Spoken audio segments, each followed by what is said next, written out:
புதிய காரணத்தை கண்டுபிடிக்கின்றார் சரத் வீரசேகர.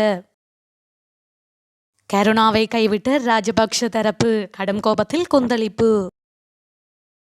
அழைத்தது சீனா, ஓடோடி சென்ற முன்னாள் அதிபர்கள். இலங்கையில் கொடூரமான இனவெறி, நாடு கடந்த தமிழீழ அரசாங்கம் கண்டனம். முல்லைத்தீவு நீதிபதி சரவணராஜாவை நான் அச்சுறுத்தவில்லை. அவர் புகலிட கோரிக்கைக்காக இவ்வாறான குற்றச்சாட்டுக்களை முன்வைத்துள்ளாரா என்ற சந்தேகம் நிலவுவதாக நாடாளுமன்ற உறுப்பினர் சரத் வீரசேகர தெரிவித்துள்ளார்.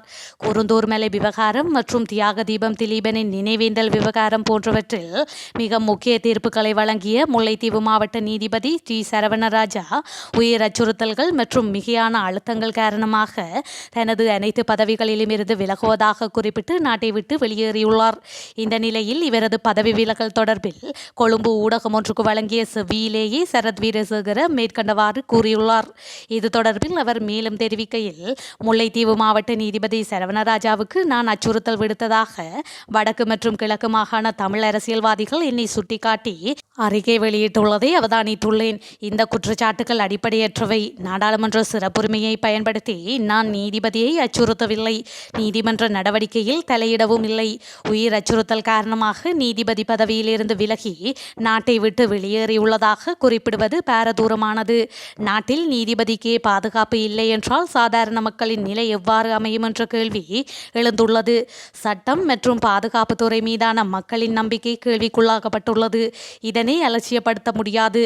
நீதிபதி குறிப்பிடுவதை போன்று அவருக்கு உயிர் அச்சுறுத்தல் இருந்திருந்தால் அவர் உரிய நடவடிக்கைகளை எடுத்திருக்கலாம் அல்லது பொறுப்பான தரப்பினருக்கு அறிவித்திருக்கலாம். உயிர் அச்சுறுத்தல் தொடர்பில் அவர் உரிய நடவடிக்கைகளை முன்னெடுத்தாரா என்பதை அறியவில்லை.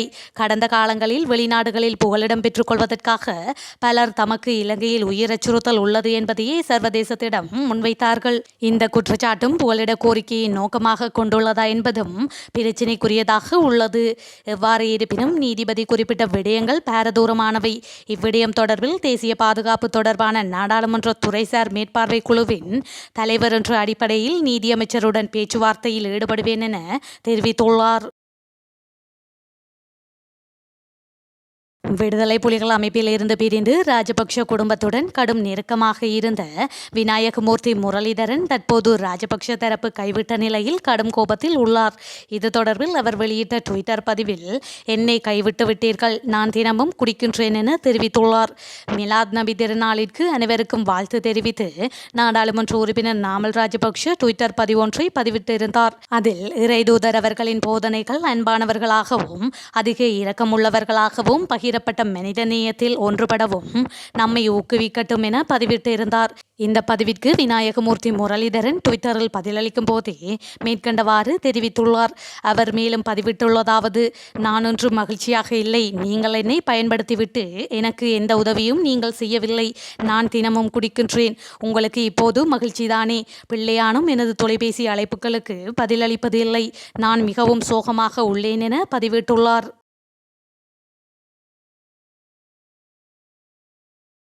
நீதிபதியின் பதவி விலகல் தமிழ் நீதிபதிகளின் உயிருக்கும் ஆபத்து உள்ளது என்பதுடன் இலங்கை ஜனாதிபதியின் நல்லிணக்கம் என்ற பேச்சு மனிதநேயத்தை அவமதிக்கும் செயலாகும் என நாடு கடந்த தமிழீழ அரசாங்கம் குறிப்பிட்டுள்ளது. அத்துடன் நீதிபதி சரவணராஜாவின் நீதித்துறை தார்மீக தைரியத்திற்கு தலைவணங்கும் அதே நேரத்தில் பொறுப்பு கூறலுக்கு அழைப்பு விடுப்பதாக நாடு கடந்த தமிழீழ அரசாங்கம் தெரிவித்துள்ளது. நாடு கடந்த தமிழீழ அரசாங்கம் நீதிபதி பதவி விலகியமை தொடர்பில் வெளியிட்ட ஊடக அறிக்கையில் மேற்கண்டவாறு குறிப்பிட்டுள்ளது. இவ்விடயம் தொடர்பில் அறிக்கையில் மேலும் தெரிவிக்கையில், செப்டம்பர் 23, 2013 அன்று நீதிபதி டி சரவணராஜா முல்லைத்தீவு மாவட்ட நீதிபதி பதவி, நியாயாதிபதி பதவி, குடும்ப நீதிமன்ற நீதிபதி பதவி, முதன்மை நீதிமன்ற நீதிபதி பதவி, சிறிய உரிமை கோரல் நீதிமன்ற நீதிபதி பதவி மற்றும் சிறார் நீதிமன்ற நீதிபதி பதவி ஆகிய பதவிகளிலிருந்து பதவி விலகல் செய்துள்ளார். நீதி சேவைகள் ஆணைக்குழுவிற்கு அவர் அனுப்பிய கடிதத்தில் அவர் பதவி விலகல் செய்ததற்கு எனது உயிருக்கு அச்சுறுத்தல் அச்சுறுத்தல் மற்றும் அதிக மன அழுத்தம் காரணம் ஆகும் என குறிப்பிட்டுள்ளார். குருந்தூர் மலை விவகாரம் தொடர்பாக அவர் வழங்கிய தீர்ப்பின் காரணமாகவே நீதிபதி சரவணராஜா உயிருக்கு அச்சுறுத்தல்களை எதிர்கொண்டுள்ளதாக தெரிவிக்கப்படுகின்றது. கடந்த 2023 ஆண்டு ஆகஸ்ட் 31 தேதி தொல்லியல் துறை அதிகாரிகள் முன்னிய நீதிமன்ற உத்தரவை மீறி நீதிமன்றத்தை அவமதித்தார்கள் என்றும் இந்துக்களினிடத்தில் ஜூலை 14, 2022 பிறகு கட்டப்பட்ட தூபி உட்பட அனைத்து புதிய கட்டுமானங்களையும் அகற்ற வேண்டும் என்றும் அவர் ஒரு தீர்ப்பை வழங்கினார். தொல்பொருள் கண்டுபிடிப்பு என்ற பொய்யான சாக்குப்போக்கின் கீழ் சிங்கள இனக்குழுவை உள்ளடக்கிய இலங்கை அரசு பல ஆண்டுகளாக தற்போதும் கூட இந்து கோவில்களை முழுமையாக அழித்து புத்த கோவில்களாக மாற்றும் நடவடிக்கையில் ஈடுபட்டு வருகின்றது. 14 ஆண்டுகளுக்கு முன்னர் யுத்தம் முடிவடைந்த பின்னரும் கூட தமிழ் வரலாற்று பகுதிகளில் பல பௌத்த விகாரைகள் அண்மையில் கட்டப்பட்டுள்ளன. அல்லது இந்த தமிழர் பகுதிகளில் அடக்குமுறை மிக்க பெருமளவிலான இலங்கை பாதுகாப்பு படையினரின் தீவிர ஆதரவுடன் கட்டப்பட்டு வருகின்றது. இந்த பௌத்த விகாரைகள் கட்டப்பட்டு வரும் தமிழ் பிரதேசங்களில் பௌத்தர்கள் யாரும் வசிக்கவில்லை என்பதும் குறிப்பிடத்தக்கது. தமிழ் கோயில்கள் மட்டுமல்ல, தமிழ் நீதிபதிகளும் உடனடி அச்சுறுத்தலை எதிர்கொண்டனர், தொடர்ந்து எதிர்கொண்டுள்ளனர் என்பதை இப்போது நாம் அறிவோம். நீதிபதி சரவணராஜா தனது தீர்ப்பின் பின்னர் தனக்கு கொலை மிரட்டல்கள் மற்றும் கடுமையான அழுத்தங்கள் உள்ளதாக குறிப்பிட்டுள்ளார். நாடாளுமன்றத்திற்கு உள்ளேயும் வெளியேயும் சரத் வீரசேகர மற்றும் பேரினவாத சிங்கள நாடாளுமன்ற உறுப்பினர்களின் அச்சுறுத்தல்களுக்கு ஆளானதாக நீதிபதி சரவணராஜா தனது அறிக்கையில் தெரிவித்துள்ளார். இது தொடர்பாக மேன்முறையீட்டு நீதிமன்றத்தில் தனது தனிப்பட்ட பெயரை பயன்படுத்தி தமக்கு எதிராக 2 சட்ட நடவடிக்கைகள் தாக்கல் செய்யப்பட்டுள்ளதாகவும் போலீஸ் பாதுகாப்பு குறைக்கப்பட்டுள்ளதாகவும் இலங்கை புலனாய்வு பிரிவினர் அவரை பின்தொடர்ந்ததாகவும் செப்டம்பர் மாதம் 21 தேதி சட்டமா அதிபர் அலுவலகத்திற்கு அழைக்கப்பட்டு தீர்மானத்தை மாற்றுமாறு அழுத்தம் கொடுக்கப்பட்டதாகவும் நீதிபதி சரவணராஜா மேலும் தெரிவித்தார். இந்த உயிருக்கு ஏற்பட்டுள்ள அச்சுறுத்தல் காரணமாக தான் மிகவும் நேசித்த அனைத்து நீதித்துறை பதவிகளிலிருந்தும் பதவி விலகல் செய்வதாக குறிப்பிட்டு தனது அறிக்கையை முடித்தார். மேற்கூறிய சம்பவம் ஒரு மூத்த தமிழ் நீதிபதி தனது பல நீதித்துறை பதவிகளிலிருந்து விலகும் அளவுக்கு அச்சுறுத்தப்பட்டது. இலங்கையில் தமிழர்களுக்கு உள்நாட்டு பரிகாரம் இல்லை என்பது மட்டுமல்லாமல் தமிழ் நீதிபதிகளின் உயிருக்கும் ஆபத்து உள்ளது என்பதை தெளிவாக காட்டுகின்றது.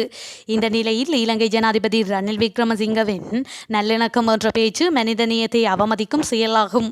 இலங்கையின் கடந்த கால ஜனாதிபதிகளுடன் ஒப்பிடுகையில் தமிழ் மக்கள் பெற்றிருக்கக்கூடிய சிறந்த நபர் தற்போதைய ஜனாதிபதி ரணில் விக்ரமசிங்கவே என சில சர்வதேச சக்திகள் கூறுகின்றன. ராஜபக்ஷ மற்றும் சிங்கள தீவிரவாதிகளால் இழுக்கப்படும் ஒரு பொம்மை ஜனாதிபதி விக்ரமசிங்க என்பது நிதர்சனமான உண்மை. இந்த சமீபத்திய சம்பவம் ஜனாதிபதி விக்ரமசிங்கவின் இயலாமையை தெளிவாக காட்டுகின்றது. துரதிர்ஷ்டவசமாக எந்த குற்றமும் செய்யாமல் சட்டத்தின் ஆட்சியை நிலைநாட்டியதற்காக தன் உயிரை காப்பாற்றிக் கொள்வதற்காக இலங்கையை விட்டு வெளியேற வேண்டிய கட்டாயத்தில் ஒரு தமிழனின் இந்த சம்பவம் அதிர்ச்சி அளிக்கக்கூடிய ஒன்றல்ல. இது இலங்கை தீவில் நிலவும் கொடூரமான இனவரிக்கு மிக சமீபத்திய உதாரணம் மட்டுமே. இலங்கை தீவில் தமிழர்கள் மீதான துன்புறுத்தல்கள் மற்றும் இனப்படுகொலையின் வரலாற்று சூழலை கருத்தில் கொண்டால் மனித உரிமைகள் பேரவையின் சர்வதேச குற்றங்கள், இனப்படுகொலை, மனித குலத்திற்கு எதிரான குற்றங்கள் மற்றும் போர்க்குற்றங்கள் இறுதி கட்டத்தின் போது மேற்கொள்ளப்பட்ட உள் விசாரணை என்பன ஒரு கொடூரமான நகைச்சுவை மட்டுமல்ல, மனித உரிமைகள் பேரவையின் நேர்மையையும் கேள்விக்குட்படுத்துகின்றது. இலங்கையில் உள்ள நீதித்துறையில் தமிழ் உறுப்பினர்கள் தங்கள் ஜனநாயக கடமையை செய்வதற்கு பாதுகாப்பற்றவர்களாக இருந்தால் பாதிக்கப்பட்டவர்களும் சாட்சிகளும் சுதந்திரமாக பேசவும் பாதுகாப்பாகவும் இருப்பார்கள் என்று மனித உரிமைகள் பேரவை எவ்வாறு எதிர்பார்க்க முடியும் என குறிப்பிட்டுள்ளது.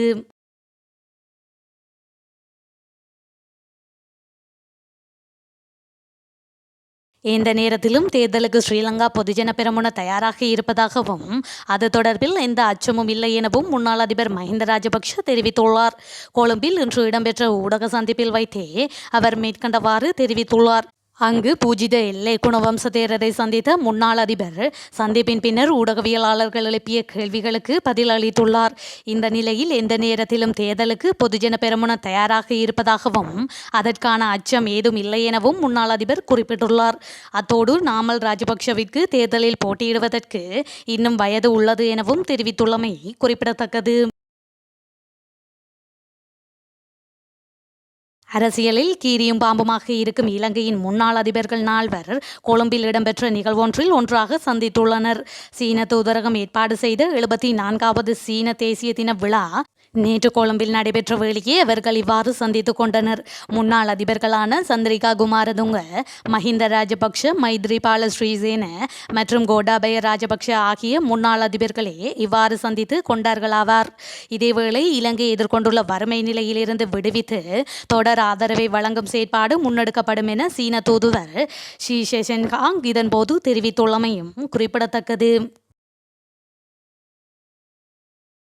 குருந்தூர் மலை விவகாரம் தொடர்பிலான வழக்கு விசாரணைகளை மேற்கொண்ட முல்லைத்தீவு மாவட்ட நீதிபதி சரவணராஜா பதவி விலகியமை தொடர்பில் முழுமையான விசாரணைகளை மேற்கொள்ளுமாறு அதிபர் ரணில் விக்ரமசிங்க அதிபரின் செயலாளர் சமன் ஏக்கநாயக்கவுக்கு உத்தரவிட்டுள்ளார். தனக்கு அச்சுறுத்தல் இருப்பதாக காவல்துறையினருக்கு அல்லது நீதி சேவை ஆணைக்குழுவிற்கு நீதவான் ஒருபோதும் அறிவிக்காத காரணத்தினால் அதிபர் இந்த ஆலோசனையை வழங்கியுள்ளார். எனவே இந்த சம்பவத்திற்கான மூல காரணத்தை உடனடியாக ஆராயுமாறு அதிபர் ரணில் விக்ரமசிங்க பணிப்புரை விடுத்துள்ளார். அதிபரின் செயலாளர் சமன் ஏக்கநாயக்க, நீதியமைச்சர் விஜயதாச ராஜபக்ஷ மற்றும் பொது பாதுகாப்பு அமைச்சர் டிரான் அலஸ் ஆகியோருடன் சம்பவம் தொடர்பில் கலந்துரையாடியதுள்ளதுடன் இதற்கு முன்னர் மரண அச்சுறுத்தல்கள் தொடர்பில் நீதவான் முறைப்பாடு செய்யவில்லை என தெரியவந்துள்ளது.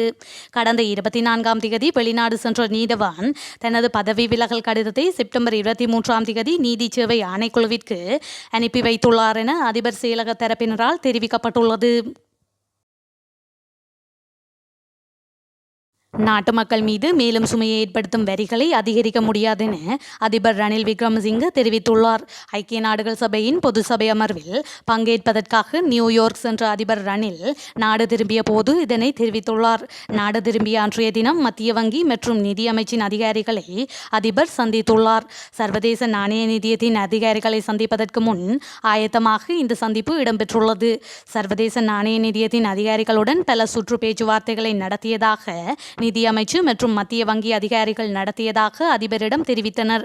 அதேவேளை சர்வதேச நாணய நிதிய அதிகாரிகள் வரியை மேலும் அதிகரிக்குமாறு கோருவதாகவும் அவர்கள் அரசின் வருமானம் போதவில்லை என சுட்டிக்காட்டியதாகவும் நிதி அமைச்சின் அதிகாரிகள் அதிபரிடம் தெரிவித்தனர். இந்த நிலையில் எங்களால் இனியும் மக்கள் மீது சுமையை ஏற்படுத்த முடியாது.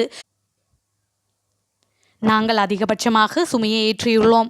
அரசின் வருவாய் குறைவதற்கு பல்வேறு காரணங்கள் உள்ளன. அவர்களிடம் நாங்கள் அந்த விடயங்களை தெளிவுபடுத்துவோம். என்ன செய்தாலும் இனி வரியை உயர்த்த முடியாது என்பது அதிபரின் நிலைப்பாடாக உள்ளதாகவும் தெரிவிக்கப்படுகின்றது.